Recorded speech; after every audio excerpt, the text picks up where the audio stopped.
page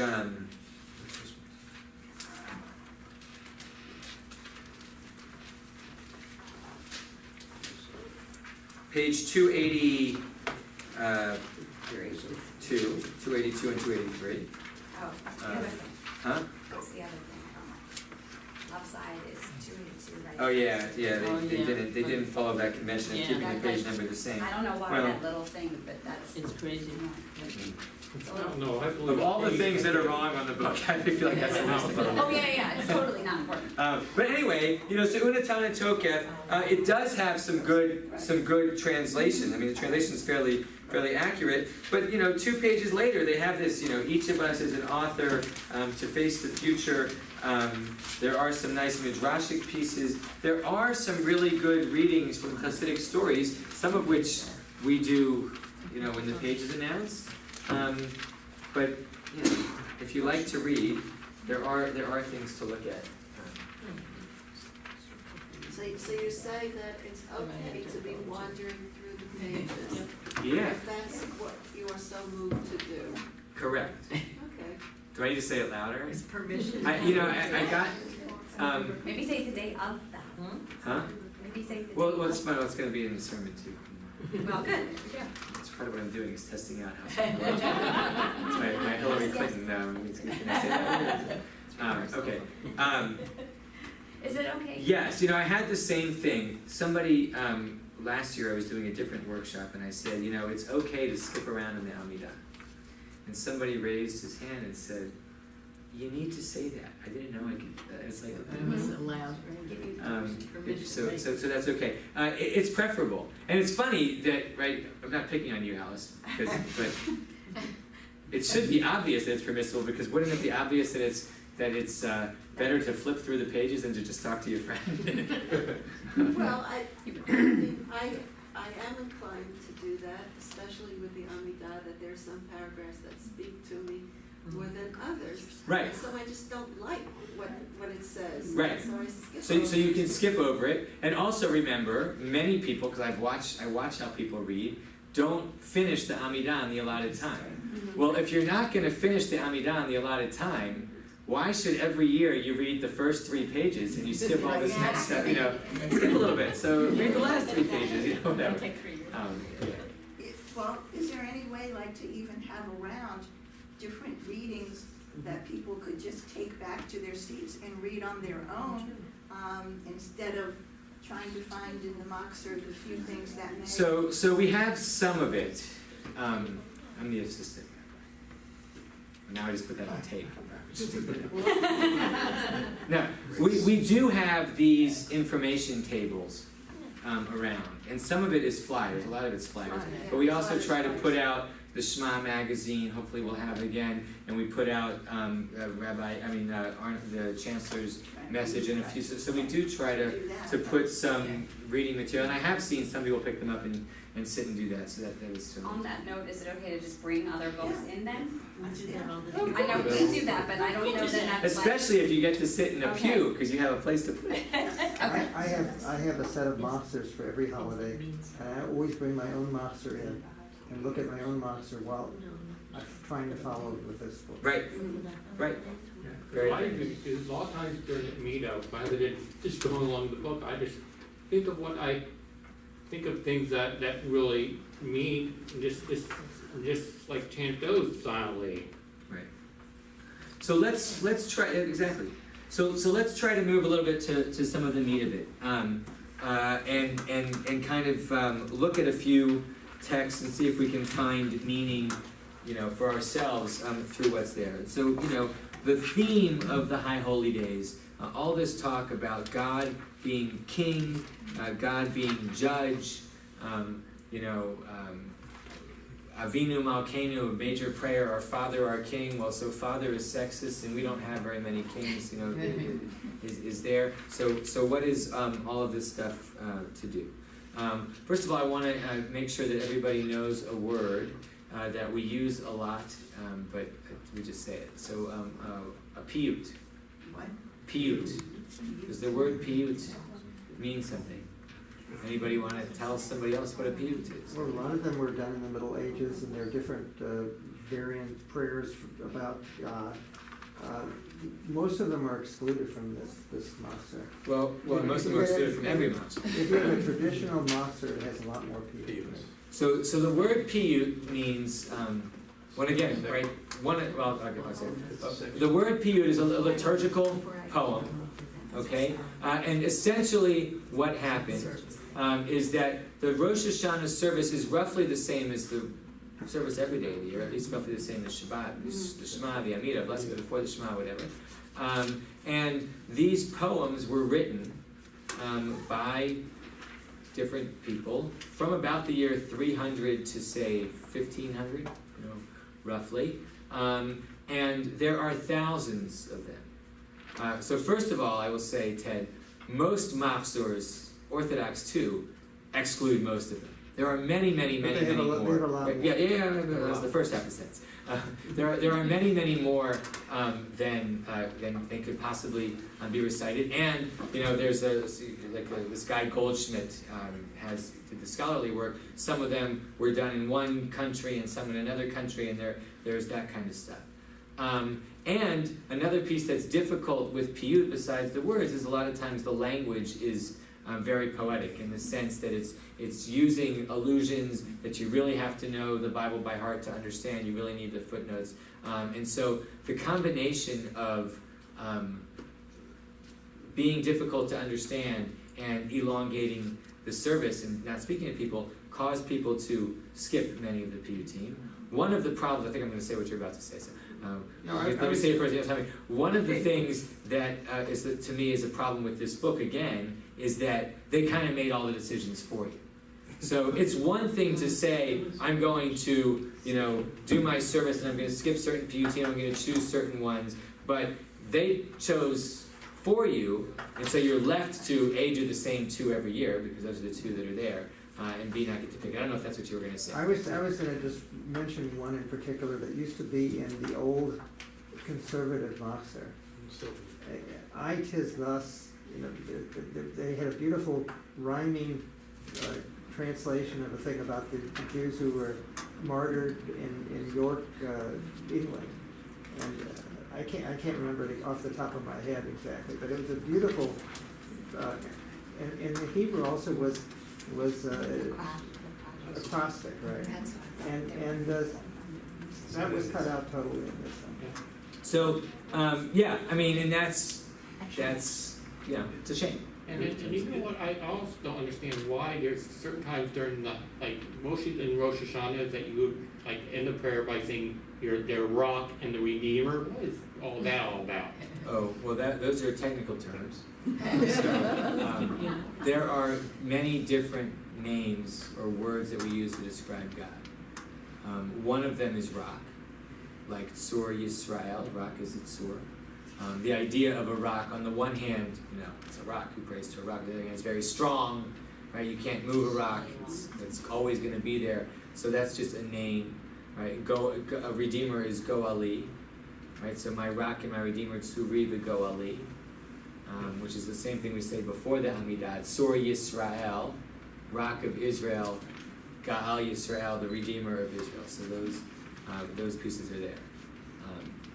So turn back. I've got an interesting thing about It was that. like this Machzor came out to shorten the service. No, I think that the main aspect was Because to we would use, in New York we used Silverman. Now Silverman was a very traditional conservative Machzor and had a lot in it. We went to this one, they wanted to change because they wanted more modern English, the rabbi. Silverman had a lot of archaic English in it and did not relate to the congregation at all. So we decided to switch to a new Machzor. This one came out before that one came out. It came out 4 weeks before the holidays came out. We were able to get 400 of these in. If we would have waited another 2 months, we would have gotten that one, because that is much No, it better. would have been, you would have waited longer, and the same thing happened in this synagogue. Because in this synagogue, they were waiting, they were talking about, this book took 15 years to create. Right. It was ridiculous. And it was about 12 years too late, because So these two- that's how long we had it. It's more traditional. It's more traditional than. But this is a little shorter, because I just remember growing up in that conservative synagogue where we used a Machzor that's a little thicker than this. Well, but the service is, well, I don't know how long the service was here. You know, the service is going to go from 8:45 to 1:15 here. 2 o'clock. Exactly. So, you know, it's shorter, longer, Right. that's how I, turn to page 170. Let's go on for a little bit.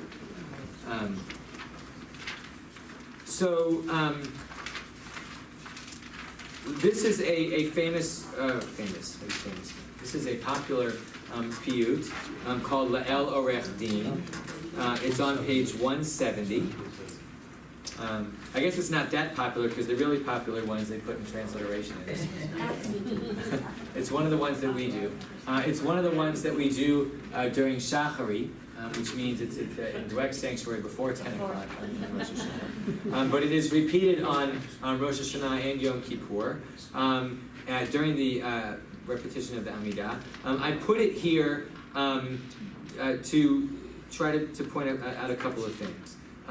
One thing is that the features of piyut, part of the poetry here, you can see that if you look at the second letter of each strophe, I think those are called, you know, each half line, it's an alphabetical acrostic, right? Aleph, Bet, Gimel, Dalet, Right. which is a popular way of doing these. The second thing is that it's repetitive. So each line ends, right, each half line, B'yom Din, and then Badin. On the day of judgment, in judgment. B'yom Din, Badin. Everyone see what we're doing? I don't know if I'm sure that not everybody reads Hebrew. What is the big deal about, you know, Aleph, Bet, Gimel? I mean, who cares if it's an alphabetical? So on one level, it's a good question. Right? So on one level, it was just a poetic feature. So in other words, one of the side, right? You try to create poetry. You have rhyme, you have meter, you have, and one feature was to stick these kinds of acrostics in there. Sometimes they were alphabetical acrostics. Sometimes they were double acrostics. Sometimes they would spell out a word. You know, Lachado D's got the letter, the name of the author, sort of written in the first letter. So some of that's just a feature. An added piece of acrostics that was a way of memorizing. That you know, I haven't memorized La'el Orech Din, but I have actually memorized a lot of Eshet Chayil. It does actually help in the acrostic to do that. Another feature is that sort of traditions developed about how you sing it. So you see in this particular book, and this is one thing they actually did really well, it's shaped funny.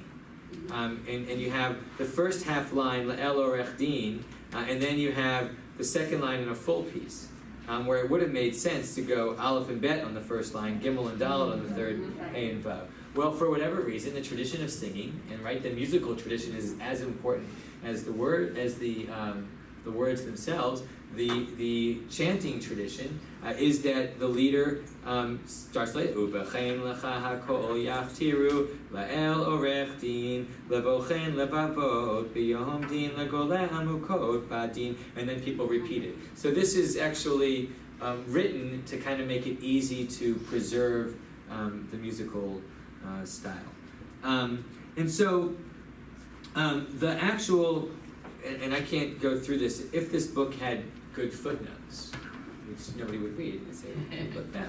If it had footnotes, these lines, like, so look at the first line, Levochen levavot, b'yom din. So Vochen levavot is a name that is used for God. He is the one who understands what's going on in the heart. This was not poetry just made out of nowhere. Every one of these terms, Goleh Amukot, Vatik Va'oseh Chesed, Yodea Machshavot, the one who knows your thoughts. These are sort of like technical terms. He's grabbing them almost from a menu. If you're a real scholar on piyut, some of those would be easy to understand, you know, in terms of the illusion. Some of those would be harder. And for the modern audience, that whole aspect of it is completely lost.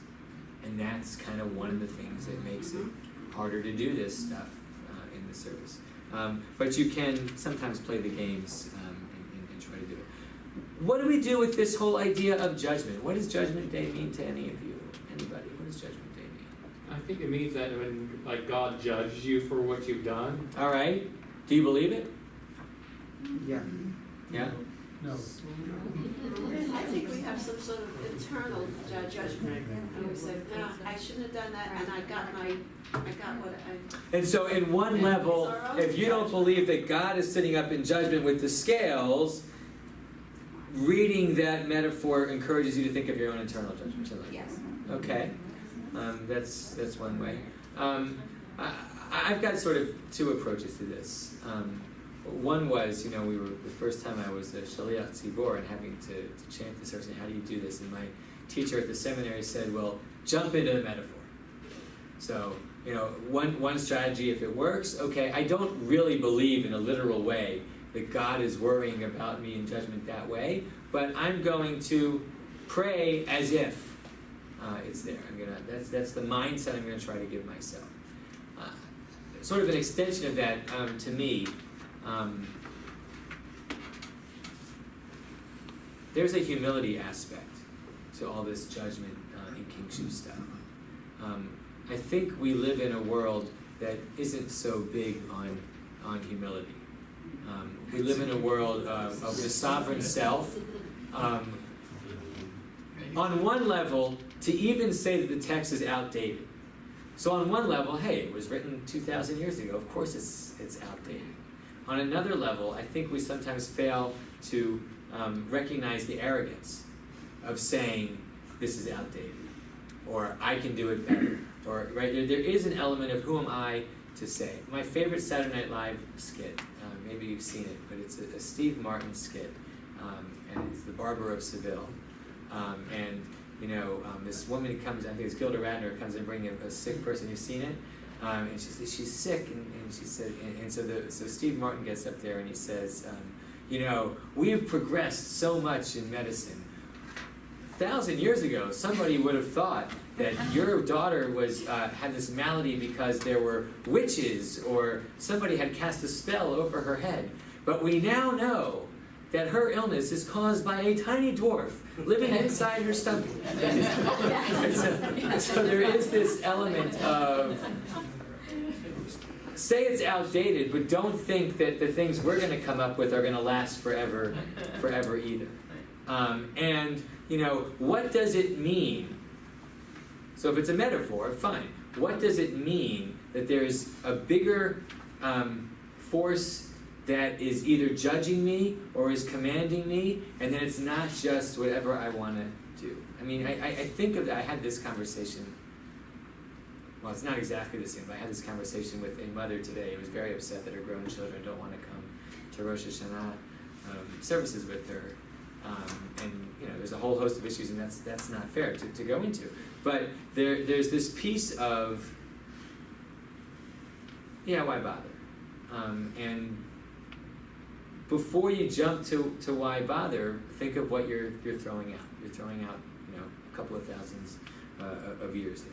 So anyway, that's one. I gotta say one other thing. Yeah. I think with judgment, it's so scary because the rabbi always says, some of you will be here next year and some of you won't. And I'll be darned, but that's true. And it's scary because, you think of the people just last year who were here and, they're not here this year, So I think there's also a fear in... So let's jump at that one, because I'm glad that you raised that. Because that's the fear part, and even saying that is probably a misreading of Judgment Day. So there is that we're going to talk about Unatana Tokef in a minute.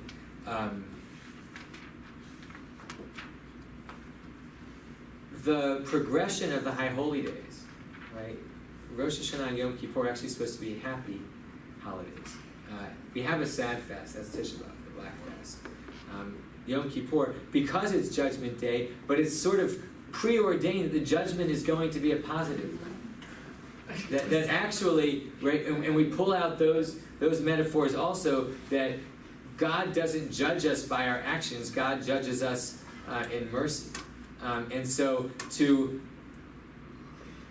not that, if fear leads to awe or something like that, but I think that fear is kind of the wrong emotion.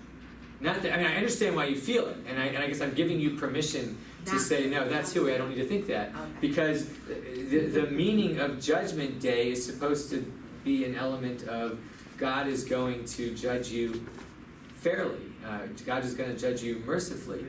The tradition is that Moses received the second set of tablets on Yom Kippur. The set, meaning after the first set was destroyed, he got the new set on Yom Kippur. That's the day of ultimate reconciliation. So maybe, again with the permission thing, giving you permission not to take it so seriously. Yeah, it's like, I thought you were supposed to seal it on Yom Kippur. What's that? I thought you were supposed to seal it on Yom Kippur. Your fate is sealed, but to the extent that that metaphor makes you nervous, it's not a good metaphor. Well, kind of going along with that, the days between Rosh Hashanah and Yom Kippur, we're supposed to ask forgiveness for anyone you've done before. Well, why do you only do it that 1 week in a year? Like, why aren't you doing that all the time?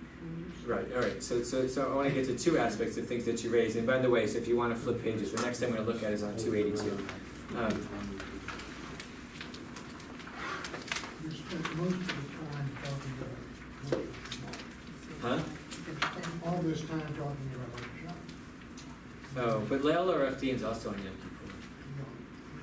I guess, what we can, Avoda We'll service. get that. Yeah, well, let's see how much I can get in. So you mentioned the 10 days of repentance. So first of all, there is this tradition that, you repent every day, but the heavens are extra open on that week. And to the extent that that makes you more likely to think about it that week, that's a great metaphor. To the extent that that makes you think that it gets you off the hook for the rest of the year, it's not such a good. All metaphors have their pluses and minuses. The 10 days of repentance is another thing to think about, right? Because the truth is, and back to Michelson's article, what we do in the synagogue is like the tip of the iceberg of what the high holidays are supposed to be about, right? There's that line, it's in every Machzor, and it's in this one also, before Kol Nidre, that reminder line that says, Yom Kippur only atones for sins between man and God, but for sins between man and man, you have to go and ask for forgiveness. That the purpose of Rosh Hashanah and Yom Kippur is to try to create a mood for the next week and for the next year. And then we get to that question, sort of, if it's not creating the mood, then how do we do that? So let's look at 282 for a second. And I will look at Kol Nidre, well, at least mention Kol Nidre.